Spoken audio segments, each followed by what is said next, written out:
Have you ever thought about what it takes to not just survive, but truly thrive in your golden years, without breaking the bank or losing your spark? The answers might catch you off guard. In this video, I'm sharing 3 real-life stories of seniors who've discovered surprising, budget-friendly ways to live with purpose, joy, and connection. You'll see how rethinking daily routines, leaning on unlikely allies, and embracing new adventures can transform the aging experience. Stick around to celebrate the grit and brilliance of our elders. And don't forget to like, share, and subscribe to join this journey of inspiration. 1. Grandma Mei's Market Mornings.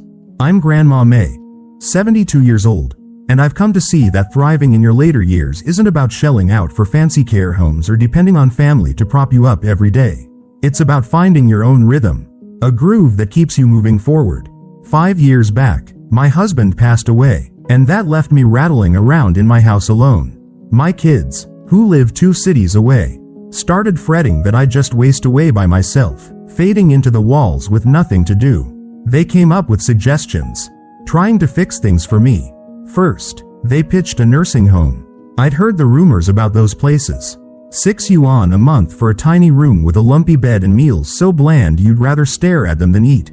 No thanks, I told them flat out. Then they switched gears, offering to hire an aide, 3.500 yuan monthly. But the thought of some stranger hovering over me, shadowing my every step, made my skin crawl. I can still walk without a wobble, cook a decent meal, and my head's as clear as it ever was. Why would I give all that up just to have someone breathing down my neck? For a stretch, I stayed home, figuring I could tough it out. But the silence settled in like a thick fog, heavy, pressing, the kind that makes you feel smaller than you are. My kids wouldn't let it go, kept pushing me to visit them. So I caved and gave it a try. I started with my daughter's place. She's sweet as can be, no question, but her house is pure chaos. 2 kids under 5 tearing around, toys strewn across every inch of the floor, and not a single spot where I could sit and catch my breath. I felt like an extra chore she had to pencil in, like I was another mess she'd have to sweep up after a long day.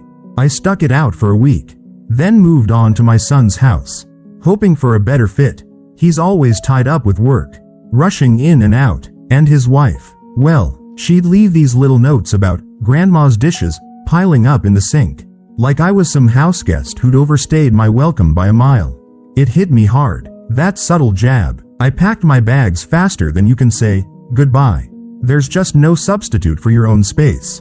I realized, no place that feels right like your own 4 walls. Then one morning, I couldn't take the quiet anymore. So I wandered down to the local market, just to get out, to shake off the stillness. The vendors there, they started chatting with me, asking how my day was going, what I was cooking for dinner. I'd pick up some carrots or greens, haggle a bit for the fun of it, and before I knew it, that little trip turned into a daily habit. That's where I met old Zhang, 70, who sells eggs with a crooked smile, and Widow Li, 68, who's always got her arms full of fresh herbs and a story to tell. We'd talk about the price of potatoes, the weather, old family recipes, nothing earth-shattering, but it warmed me up inside. Pretty soon, we turned into a little market crew. Now, every morning, we're there like clockwork. We buy what we need, share a steaming cup of tea, and keep tabs on each other. If I don't show up, John's on the phone within the hour, gruffly checking in. Last month, Lee caught a cold and couldn't make it, so I threw together some soup. Cost me maybe 5 yuan, and dropped it off at her place. A week later, she handed me a plate of dumplings as a thank you, still warm from the stove. That's how it goes with us. Small gestures, big hearts. It's not some grand setup, and that's what makes it work. We're not rolling in money. Most of us scrape by on pensions under 4 yuan. But we've built our own little safety net. No fancy strings attached, no fees, no contracts, just neighbors who've got your back when it counts. My kids used to worry I'd spend my days moping, staring out the window like some sad old song. But now, they're relieved. They can tell I'm not just trudging along. I'm happier than I've been in years. Thriving isn't about how much cash you've got stashed away. It's about finding people who get you, who make the mornings worth getting up for. That market's my lifeline now. Plain and simple. It started as a way to kill time. but it's grown into something bigger. My place in the world. Zhang's rough jokes. Li's quiet way of slipping me extra cilantro. They're as much a part of my day as the sunrise. And it's not just chatter, we look out for each other. When I twisted my ankle last spring, hobbling around, Zhang hauled my bags home without a second thought. No charge, just a friend stepping up.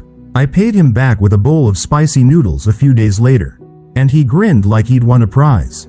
It's a give and take that keeps us steady, keeps us tied together. My kids don't bring up nursing homes or AIDS anymore.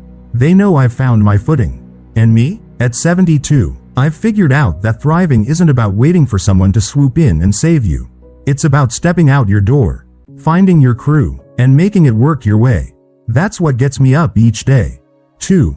Uncle Chen's two-wheel freedom. I'm Uncle Chen, 68, and I've figured out that thriving in old age means keeping yourself moving. Literally, getting out there and feeling the wind on your face. I retired from my factory job a while back, and my pension is a steady 5.200 yuan a month. Enough to get by without too much fuss. But after my wife passed away 3 years ago, my kids started worrying I'd turn into some lonely old man, bored out of my skull with nothing to do. They're an hour's drive away and kept insisting I should come live with them, pack up my quiet little life and move in. I gave it a shot. Spent 2 weeks at my son's place to test the waters. He's got a toddler who screams bloody murder all night long, waking the whole house with every wail. My daughter-in-law, bless her, was always too tired to chat. Barely looked up from her phone when I tried to say hello. I felt like a ghost drifting through their home, invisible and out of place. Then I tried my daughter's house, thinking it might be different. Her husband's a decent guy. No complaints there. But their spare room? It's a closet with no window. Stuffy and dark. I'd rather sleep on a park bench than stay cooped up in that hole. They didn't give up easily, though. Next, they suggested a senior center. 4.800 yuan a month.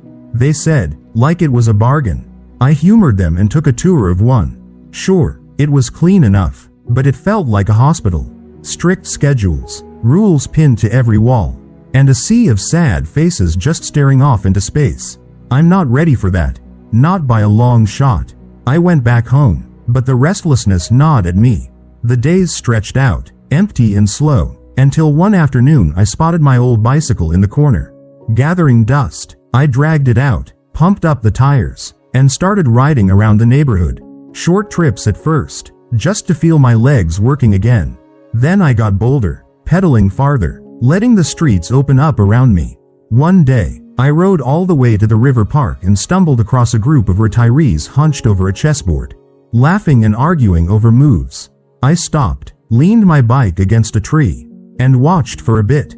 They noticed me hovering and waved me over like I'd been part of the gang all along. Now, I bike there every day. Costs me nothing but a little sweat and energy. We play chess, swap stories, even share snacks when someone's feeling generous.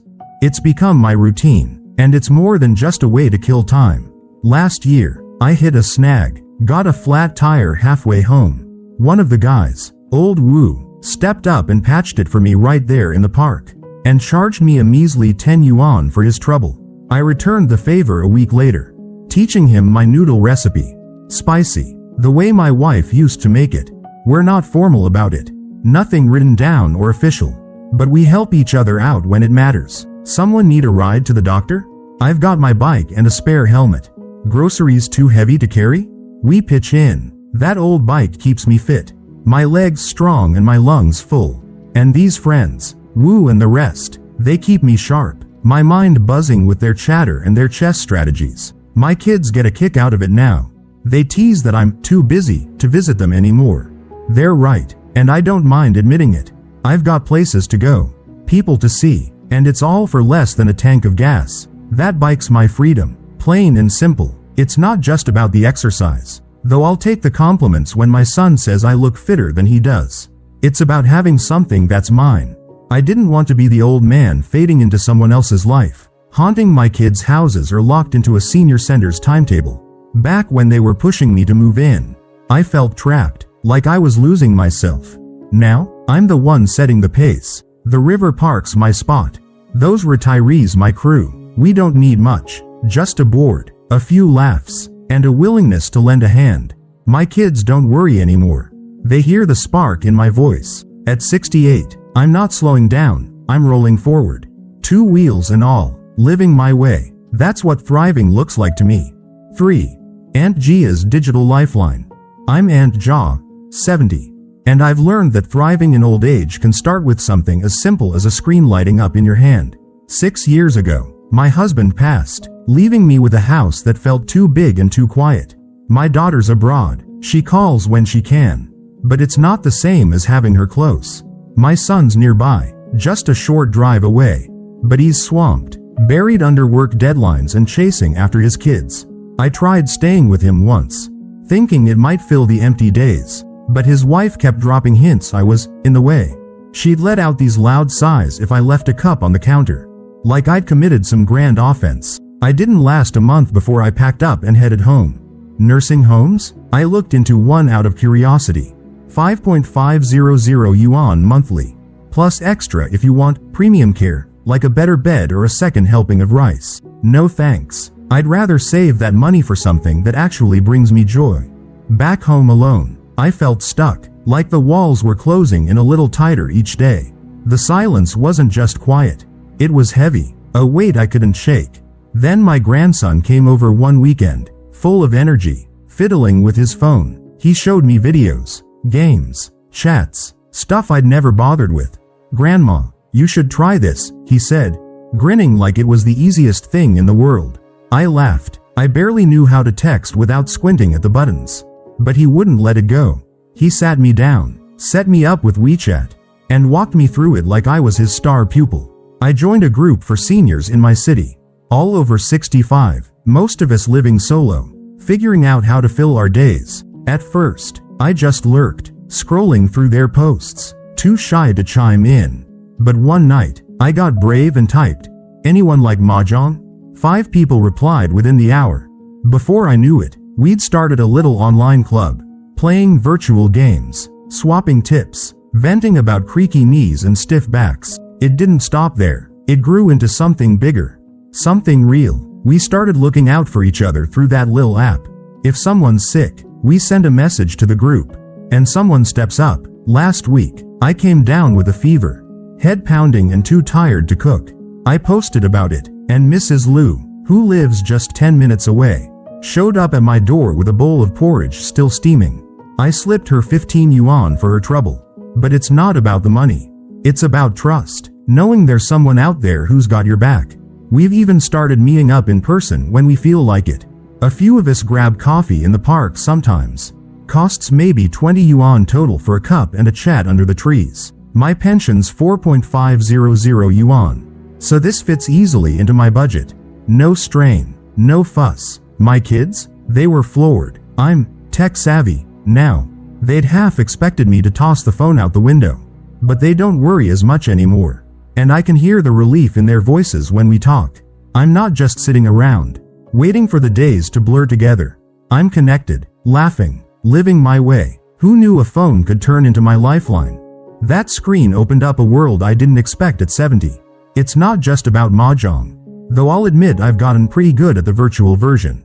It's about feeling part of something again.